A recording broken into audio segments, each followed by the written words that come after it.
आपका मेरे चैनल भक्ति का ज्ञान में हार्दिक स्वागत है। प्रिय भक्तगण, आज हम आपको एक कथा का श्रवण करा रही हूँ जो सुनने मात्र से आपके जीवन में सुख, संपत्ति और धन की वर्षा होगी। तो चलिए कथा को प्रारंभ करते हैं। अगर आप यह कहानी सुन रहे हैं तो पूरा सुनिए। इस कथा को आधा अधूरा छोड़कर जाने की गलती मत करिएगा, क्योंकि इस पवित्र कथा को पूरा सुनने से मनचाहा फल की प्राप्ति होगी। इसलिए इस कथा को पूरा सुने। आप शिव भक्त हैं तो भोलेनाथ का अनादर ना करें। श्रद्धालुओं, संतान प्राप्ति के लिए घृष्णेश्वर ज्योतिर्लिंग की कथा एक बार सुननी चाहिए। इस ज्योतिर्लिंग के बारे में पुराणों में यह कथा वर्णित है। दक्षिण देश में देवगिरि पर्वत के निकट सुधर्मा नामक एक अत्यंत तेजस्वी तपस्वी ब्राह्मण रहते थे। उनकी पत्नी का नाम सुदेहा था। दोनों में परस्पर बहुत प्रेम था और किसी प्रकार का कोई कष्ट नहीं था, लेकिन उनकी कोई संतान नहीं थी।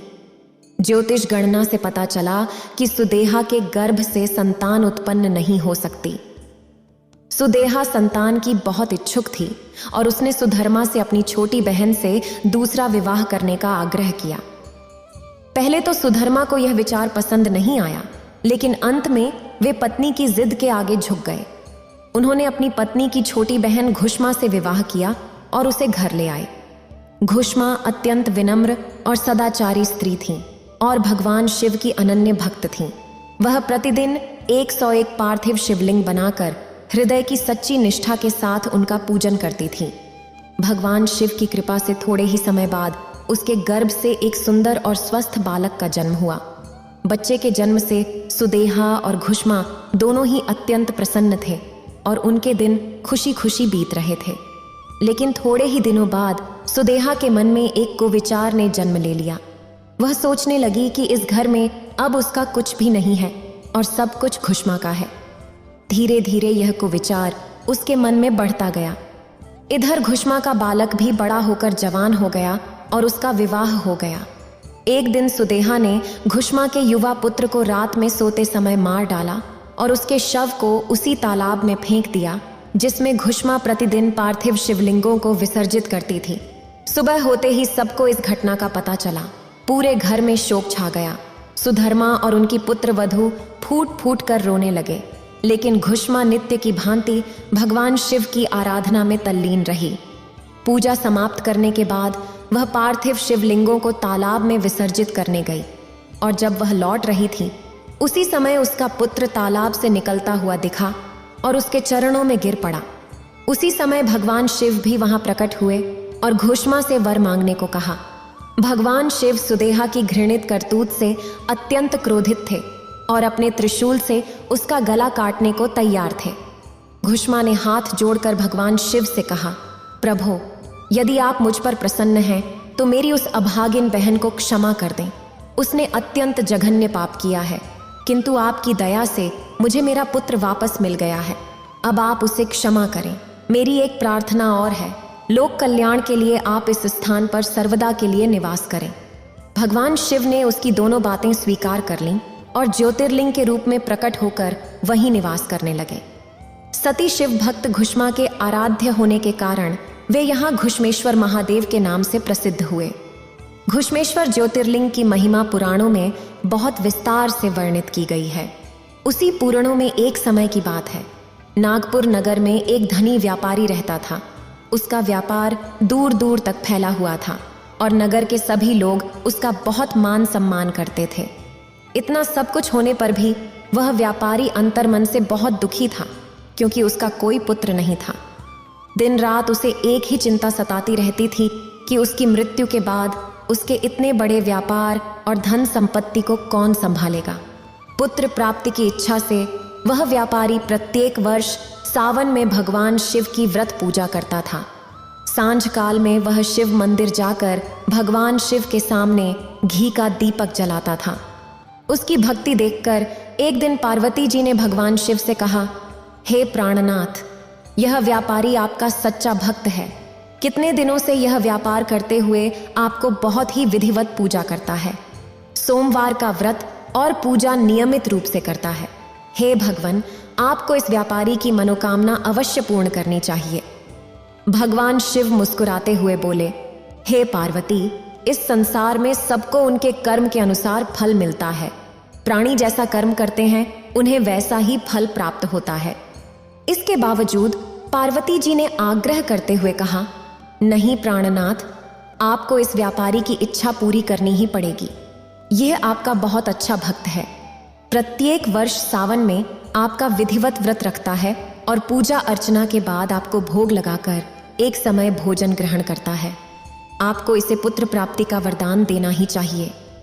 पार्वती जी का इतना आग्रह देखकर भगवान शिव ने कहा, तुम्हारे आग्रह पर मैं इस व्यापारी को पुत्र प्राप्ति का वरदान देता हूं, लेकिन इसका पुत्र 16 वर्ष से अधिक जीवित नहीं रहेगा।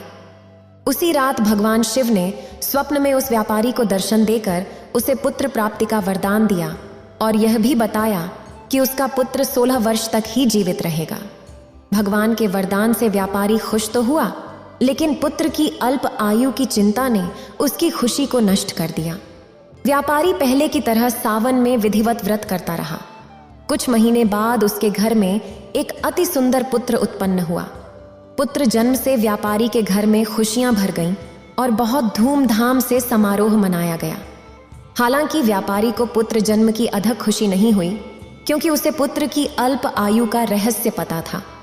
यह रहस्य घर में किसी को नहीं मालूम था। विद्वान ब्राह्मणों ने उस पुत्र का नाम शिवा रखा। जब शिवा 12 वर्ष का हुआ तो शिक्षा के लिए उसे काशी भेजने का निश्चय किया गया। व्यापारी ने शिवा के मामा रूपचंद को बुलाकर कहा कि शिवा को शिक्षा प्राप्त करने के लिए काशी छोड़ाओ। शिवा अपने मामा के साथ शिक्षा प्राप्त करने के लिए चल दिया। रास्ते में जहां भी शिवा और रूपचंद रात्रि में विश्राम करते थे, वहीं यज्ञ करते थे और ब्राह्मणों को भोजन कराते थे। लंबी यात्रा के बाद वे एक शिव मंदिर के सामने बैठे थे। उस नगर के राजा की बेटी की शादी की खुशी में पूरे नगर को सजाया गया था। तय समय पर बारात आ गई, लेकिन वर के पिता अपने बेटे की एक आंख से काने होने के कारण बहुत चिंतित थे। उन्हें डर था कि राजा को इस बात का पता चलने पर वे शादी से इनकार कर सकते हैं। इससे उसकी बदनामी भी हो सकती थी। वर के पिता ने शिवा को देखा तो उनके मन में एक विचार आया। उन्होंने सोचा, क्यों ना इस लड़के को दूल्हा बनाकर राजकुमारी से शादी करा दूं। शादी के बाद इसे धन देकर विदा कर दूंगा और राजकुमारी को अपने घर ले जाऊंगा। वर के पिता ने इस बारे में शिवा और रूपचंद से बात की। रूपचंद ने धन के लालच में उनकी बात मान ली। शिवा को दूल्हे के वस्त्र पहनाकर राजकुमारी इंद्रा से शादी करा दी गई। राजा ने बहुत सारा धन देकर राजकुमारी को विदा किया। शिवा जब लौट रहा था तो सच छुपा नहीं सका और उसने राजकुमारी की ओढ़नी पर लिख दिया, राजकुमारी इंद्रा, तुम्हारा विवाह मुझसे हुआ था। मैं अब काशी में शिक्षा प्राप्त करने जा रहा हूं। तुम्हें जिस नवयुवक की पत्नी बनना पड़ेगा वह कान्हा है। जब राजकुमारी ने अपनी ओढ़नी पर यह पढ़ा तो उसने काने लड़के के साथ जाने से साफ इनकार कर दिया। राजा ने सारी बातें जानकर राजकुमारी को महल में रख लिया। उधर शिवा अपने मामा रूपचंद के साथ काशी पहुंच गया। शिवा ने गुरुकुल में पढ़ाई शुरू की। जब शिवा की आयु 16 वर्ष पूरी हुई तो उसने एक यज्ञ किया। यज्ञ की समाप्ति पर ब्राह्मणों को भोजन कराया और खूब अन्न वस्त्र दान किए। रात को शिवा अपने शयन कक्ष में सो गया। शिव के वरदान के अनुसार सोते समय ही शिवा की मृत्यु हो गई। सूर्योदय पर मामा ने शिवा को मृत देखकर रोना पीटना शुरू कर दिया।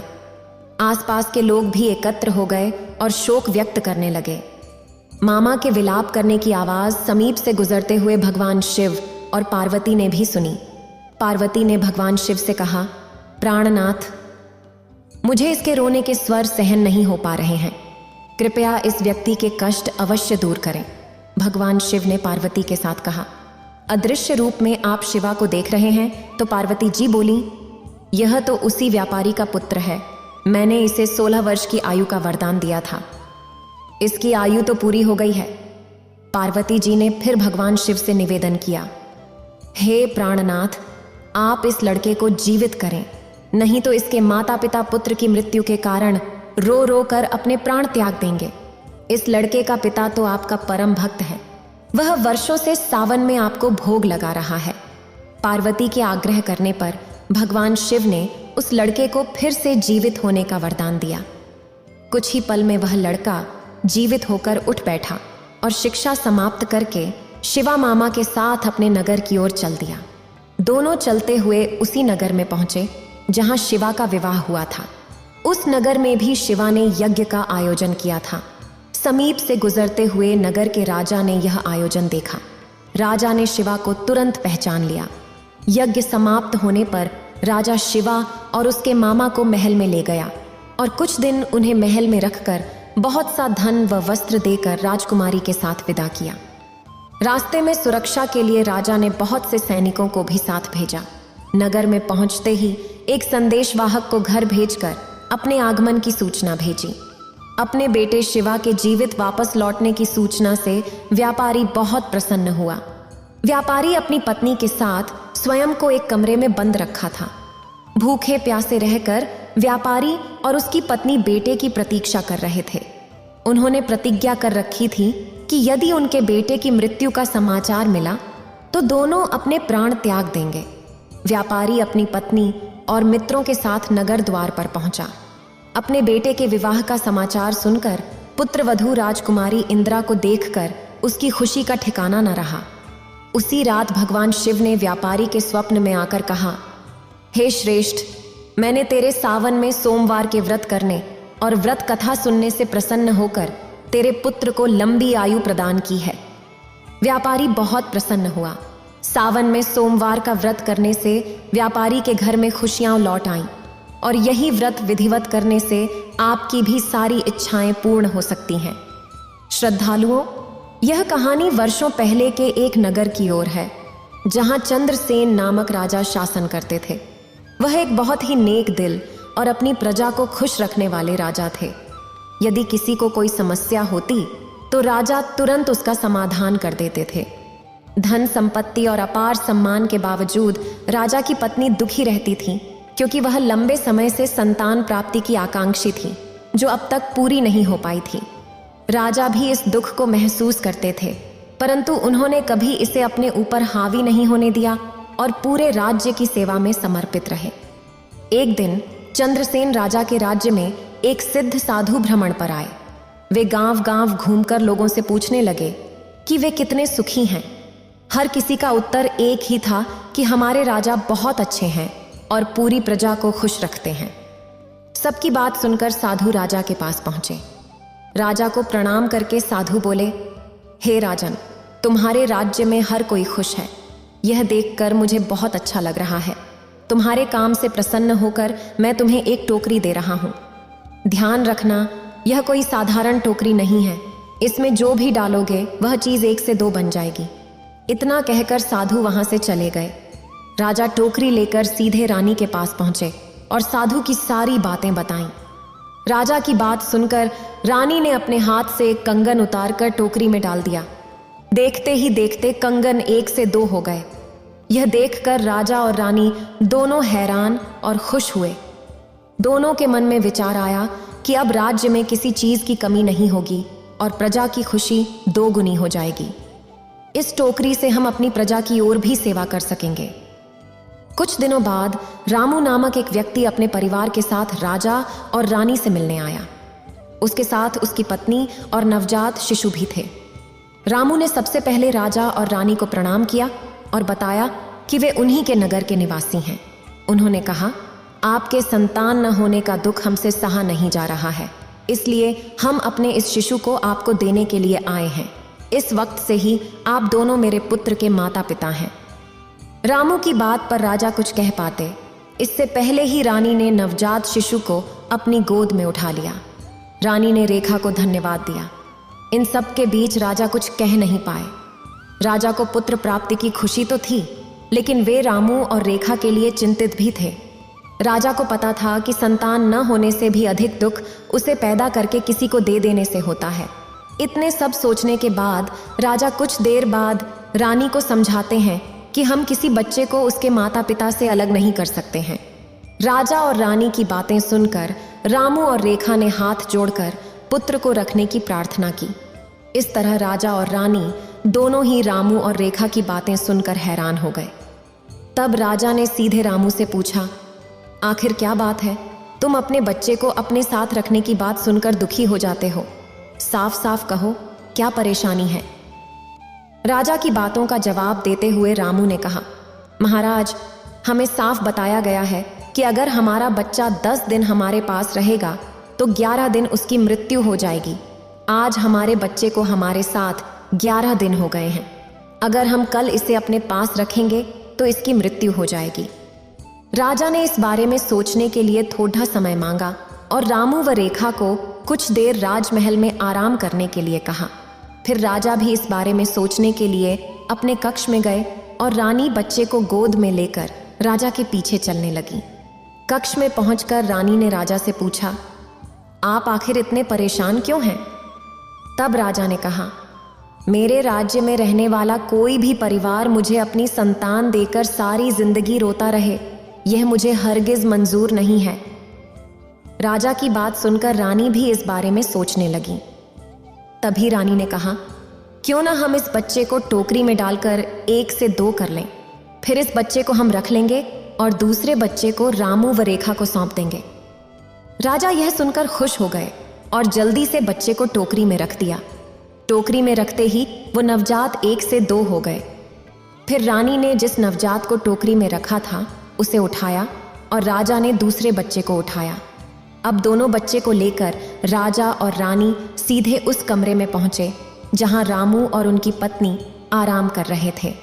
राजा ने अपनी गोद में लिए बच्चे को रामू को सौंपते हुए कहा, ये लो अपना बच्चा। राजा की बात सुनकर रामू और रेखा निराश हो गए। तभी राजा ने टोकरी के बारे में उन दोनों को बताते हुए कहा, अब ये बच्चा श्राप मुक्त हो गया है। आपके जिस बच्चे को श्राप मिला है वो रानी के पास है। आप दोनों इस शिशु को ले जाएं और इसकी अच्छे से देखभाल करें। राजा की पूरी बात सुनने के बाद रामू और उनकी पत्नी बहुत खुश हुए और बच्चे को लेकर चले गए। राजा और रानी भी बच्चा पाकर खुश थे। उन्होंने खूब अच्छी तरह से बच्चे का पालन पोषण किया। वह बच्चा भी बद्धा होकर एक अच्छा राजकुमार बना और माता पिता व राज्य का नाम रोशन किया।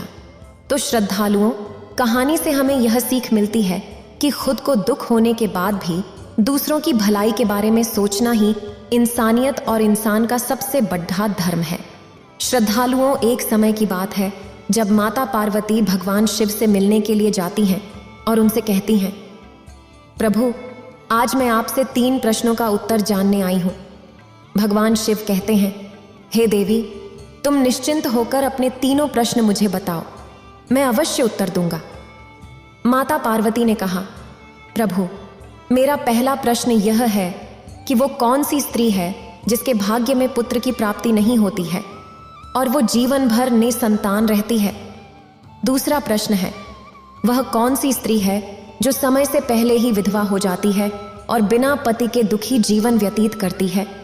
और मेरा तीसरा प्रश्न है, वह कौन सी स्त्री है जो पति के होते हुए भी दुखी जीवन जीती है और उसे कभी अपने जीवन में सुख की प्राप्ति नहीं होती है।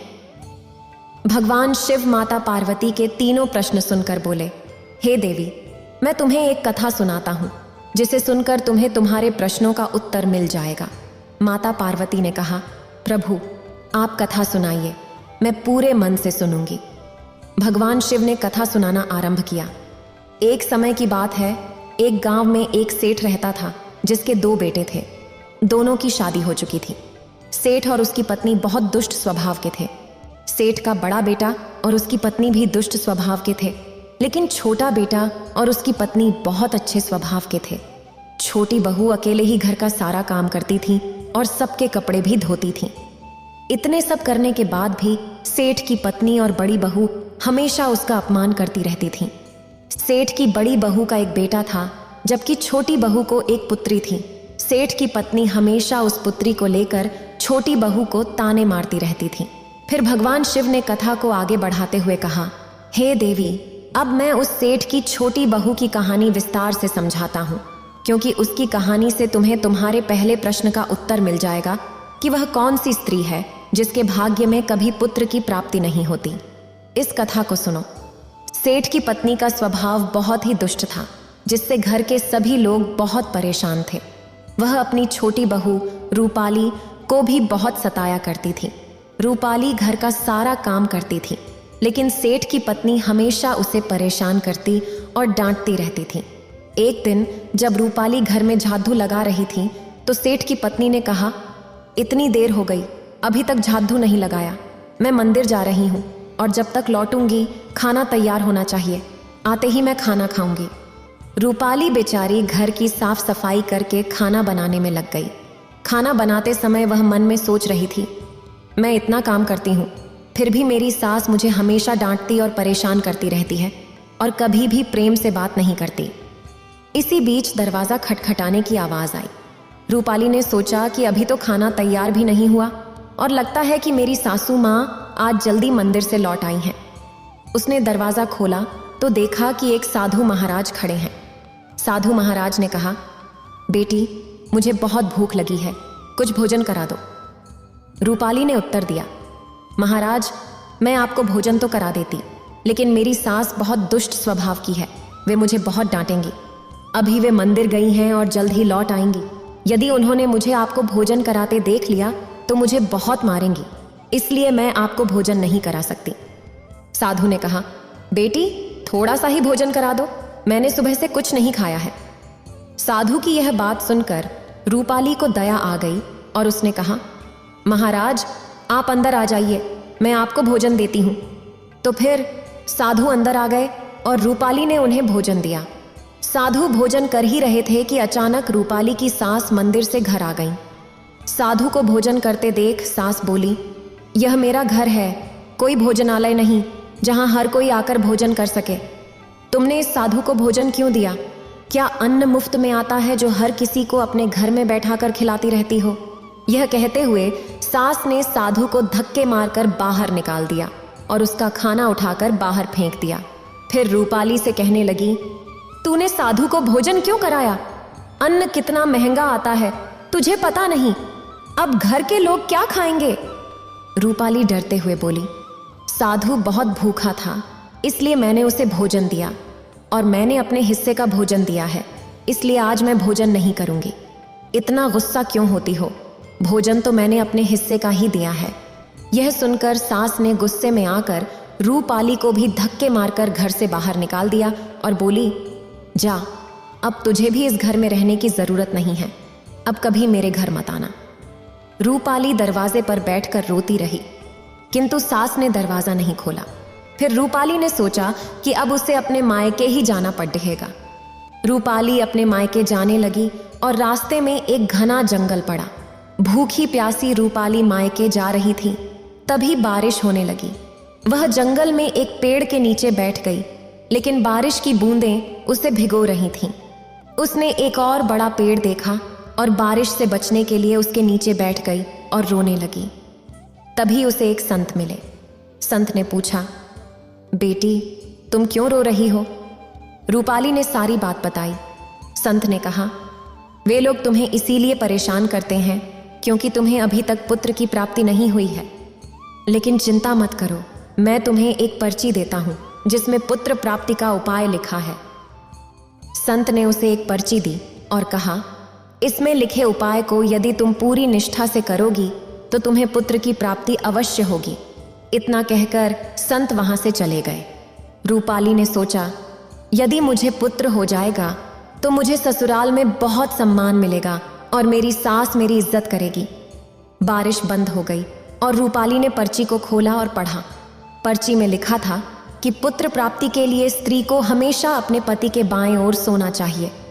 मासिक धर्म शुरू होने के प्रथम 4 दिनों में स्त्री और पुरुष के मिलन से पुरुष रोग प्राप्त होता है, इसलिए इन दिनों मिलन नहीं करना चाहिए। 5वें दिन मिलन से कन्या की प्राप्ति होती है, 6ठे दिन मिलन से पुत्र की प्राप्ति होती है, 7वें दिन मिलन से बांझ पुत्री होती है और 10वीं रात्रि में मिलन करने से अति श्रेष्ठ पुत्र की प्राप्ति होती है। और फिर उस पर्ची में लिखी सारी बातें पढ़कर रूपाली सोचने लगी, अब मैं इसी जंगल में रहूंगी। उसने जंगल में ही एक कुटिया बनाई और वहीं रहने लगी। कुछ समय बाद उसका पति उसे ढूंढते हुए उसी जंगल में आ पहुंचा और कहा, तुम घर चलो। रूपाली ने उसे पर्ची में लिखी सारी बातें बताईं और कहा, अब मैं यहीं रहूंगी जब तक मुझे पुत्र की प्राप्ति नहीं हो जाती।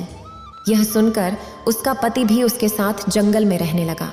मासिक धर्म के दौरान रूपाली ने मासिक धर्म की 10वीं रात्रि में अपने पति के साथ मिलन किया और गर्भवती हो गई।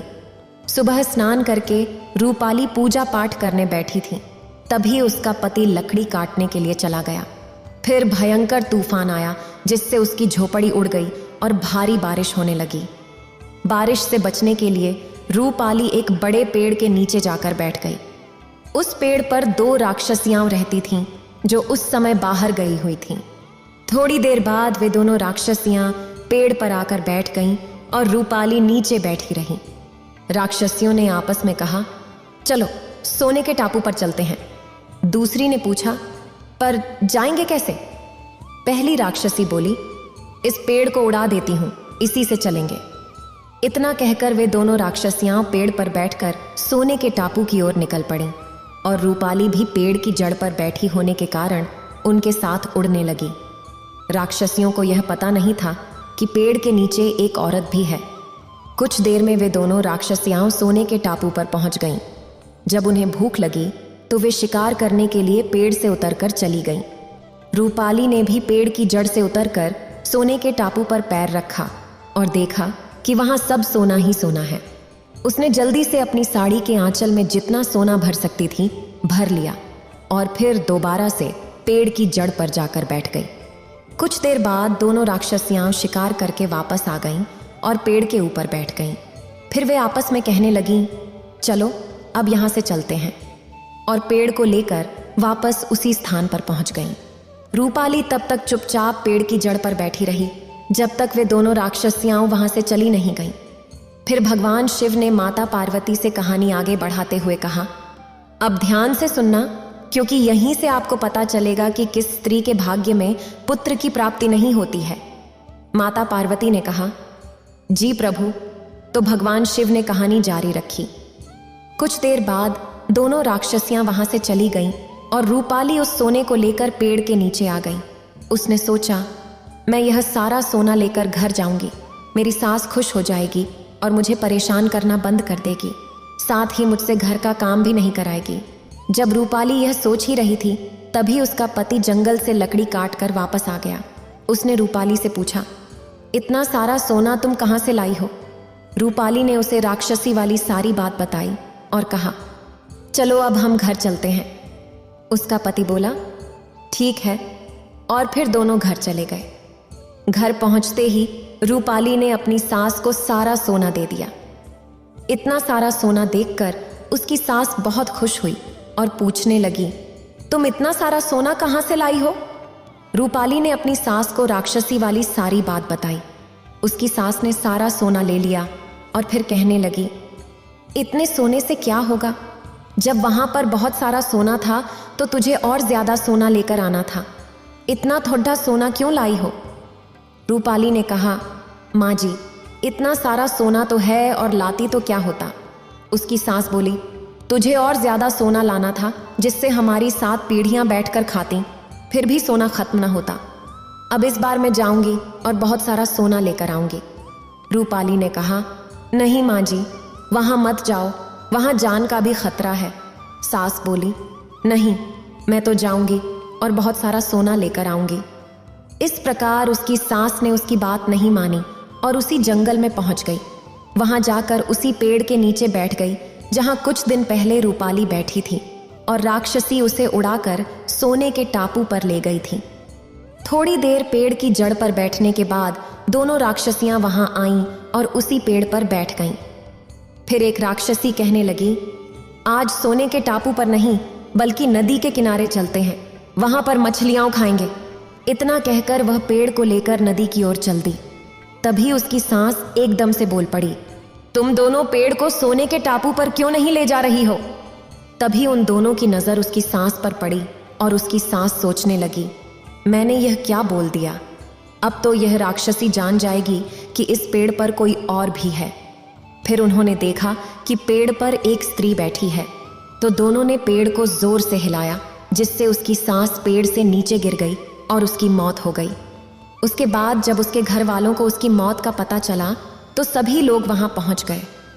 रूपाली कहने लगी, मैंने सासू माँ को समझाया था कि वहां मत जाओ, फिर भी वह सोने के लालच में चली गई। अब उनके लालच का फल उन्हें मिल गया।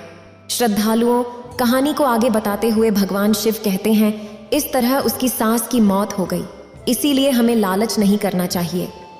कुछ समय बाद रूपाली को एक पुत्र हुआ और वह बहुत खुश थी। उसने अपने घर में एक दावत रखी जिसमें उसने बहुत से पंडितों और संत महात्माओं को भोजन कराया।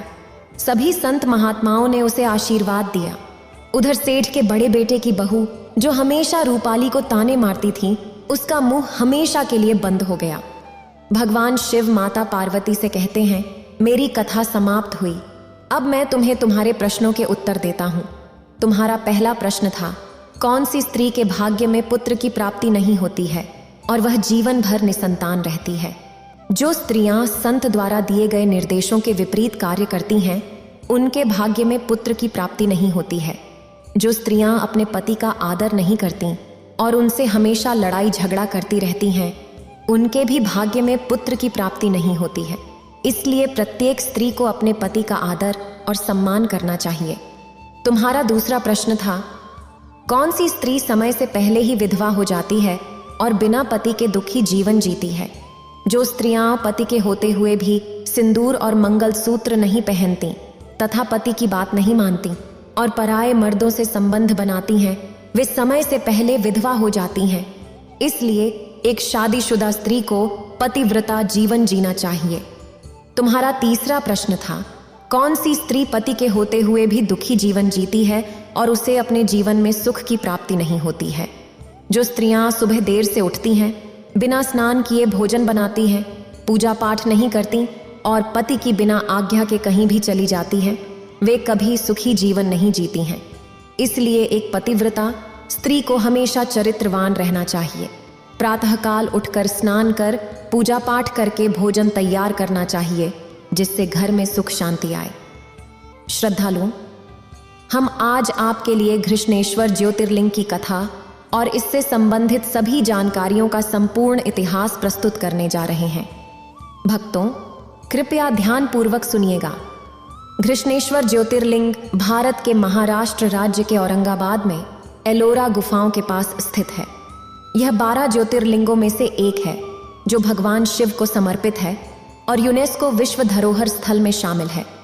यह सभी हिंदुओं के लिए गर्व की बात है। घृष्णेश्वर ज्योतिर्लिंग की यात्रा के दौरान पर्यटकों को अत्यधिक सुख की अनुभूति होती है। यह मंदिर 13वीं शताब्दी का शिव मंदिर है जो एलोरा गुफाओं में स्थित है। इसे घृष्णेश्वर मंदिर के नाम से भी जाना जाता है और यह भगवान शिव की अलौकिक कथा से जुड़ा हुआ तीर्थ स्थल है। यदि आप भी भगवान शिव के इस चमत्कारी धाम और इसके प्रमुख पर्यटन स्थलों की यात्रा करना चाहते हैं तो हमारे साथ बने रहें।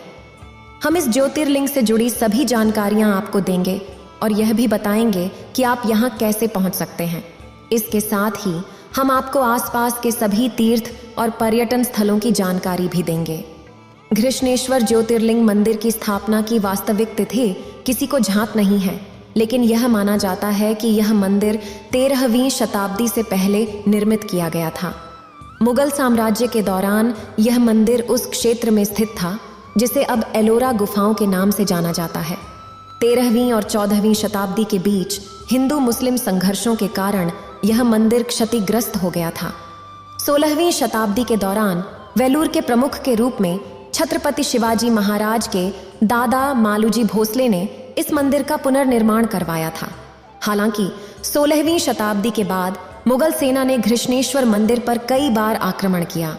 1680 और 1707 के दौरान मुगल मराठा युद्ध में यह मंदिर फिर से क्षतिग्रस्त हुआ और अंतिम बार इसका पुनर्निर्माण 18वीं शताब्दी में इंदौर की महारानी अहिल्याबाई होलकर ने करवाया था। अब हम आपको इस मंदिर की संरचना के बारे में बताते हैं। प्रिय भक्तों, घृष्णेश्वर ज्योतिर्लिंग मंदिर में पारंपरिक दक्षिण भारतीय वास्तुकला की सुंदरता को देखा जा सकता है। घृष्णेश्वर ज्योतिर्लिंग मंदिर परिसर में एक आंतरिक कक्ष और गर्भगृह है। यह संरचना लाल रंग के पत्थरों से बनी है और इसका निर्माण 14,400 वर्ग फुट के क्षेत्र में फैला हुआ है। घृष्णेश्वर ज्योतिर्लिंग मंदिर सबसे छोटा ज्योतिर्लिंग मंदिर है। मंदिर परिसर में 5 स्तरीय शिखर और कई स्तंभ हैं जो पौराणिक जटिल नक्काशियों से सजाए गए हैं। मंदिर परिसर की लाल पत्थर की दीवारें मुख्य रूप से भगवान शिव और भगवान शिव के 10 अवतारों को दर्शाती हैं। गर्भगृह में पूर्व दिशा की ओर शिवलिंग स्थित है और मार्ग में नंदीश्वर की मूर्ति भी देखी जा सकती है। अब आपको घृष्णेश्वर ज्योतिर्लिंग की कहानी बताते हैं। यह कहानी पति पत्नी सुधर्मा और सुदेहा से शुरू होती है। दोनों अपने वैवाहिक जीवन में अत्यंत खुश थे, लेकिन संतान सुख से वंचित थे और यह प्रमाणित हो चुका था कि सुदेहा कभी मां नहीं बन सकती। इसलिए सुदेहा ने अपनी छोटी बहन घोषा के साथ अपने पति सुधर्मा का विवाह करवा दिया। समय के साथ घोषा के गर्भ से एक सुंदर बालक का जन्म हुआ, लेकिन धीरे धीरे सुदेहा ने देखा कि उसके पति का प्रेम और घर में मान सम्मान धीरे धीरे छिनता जा रहा है। यह देख सुदेहा के मन में ईर्ष्या के बीज अंकुरित होने लगे। एक दिन उसने मौके का फायदा उठाकर बालक की हत्या कर दी और उसके शव को तालाब में फेंक दिया। घोषणा, जो भगवान शिव की परम भक्त थी, हर दिन सुबह उठकर 101 शिवलिंग बनाकर उनकी पूजा करती और फिर उन्हें एक तालाब में विसर्जित कर देती थी। जब बालक की हत्या की खबर फैली तो चारों ओर हाहाकार मच गया, लेकिन घोषणा उस दिन भी रोज की तरह शांत मन से भगवान शिव के शिवलिंग बनाकर उनकी पूजा करती रही। जब वह शिवलिंग को तालाब में विसर्जित करने गई तो उसका पुत्र तालाब से जीवित बाहर निकल आया और भगवान शिव ने भी घोषणा को दर्शन दिए। भगवान भोलेनाथ सुदेहा की इस हरकत से अत्यंत रुष्ट हुए और उसे दंड देने तथा घोषणा को वरदान देने के इच्छुक थे, लेकिन घोषणा ने भगवान भोलेनाथ से सुदेहा को माफ करने की विनती की और जन कल्याण के लिए भगवान शिव से वहीं निवास करने की प्रार्थना की। भगवान भोलेनाथ ने घोषणा की विनती स्वीकार की और शिवलिंग के रूप में वहीं निवास करने का मन बनाया। यह स्थान घृष्णेश्वर ज्योतिर्लिंग के रूप में दुनिया भर में प्रसिद्ध हो गया। भक्तों, आप शिरडी के बारे में तो जानते ही हैं कि यह महाराष्ट्र राज्य में स्थित है। शिरडी से घृष्णेश्वर की दूरी लगभग 85 किलोमीटर है। तो जब भी आपका उधर जाने का आयोजन बने, शिरडी साईं के दर्शन करते हुए घृष्णेश्वर ज्योतिर्लिंग के दर्शन अवश्य करें। घृष्णेश्वर ज्योतिर्लिंग मंदिर सुबह 5:30 बजे खुलता है और शाम 9 बजे बंद हो जाता है।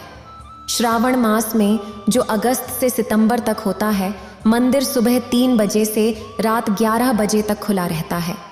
घृष्णेश्वर ज्योतिर्लिंग में किसी भी तरह की कोई एंट्री फीस नहीं है। यह मंदिर भी अन्य मंदिरों की तरह बिल्कुल मुफ्त है। आप आराम से प्रेम पूर्वक और श्रद्धा पूर्वक यहाँ आ सकते हैं और भगवान भोलेनाथ के घृष्णेश्वर ज्योतिर्लिंग के मनभावक दर्शन पा सकते हैं। यह मंदिर एक परम दर्शनीय स्थल है और मंदिर की यात्रा के बाद आप इसके नज़दीकी पर्यटन स्थलों को भी घूम सकते हैं।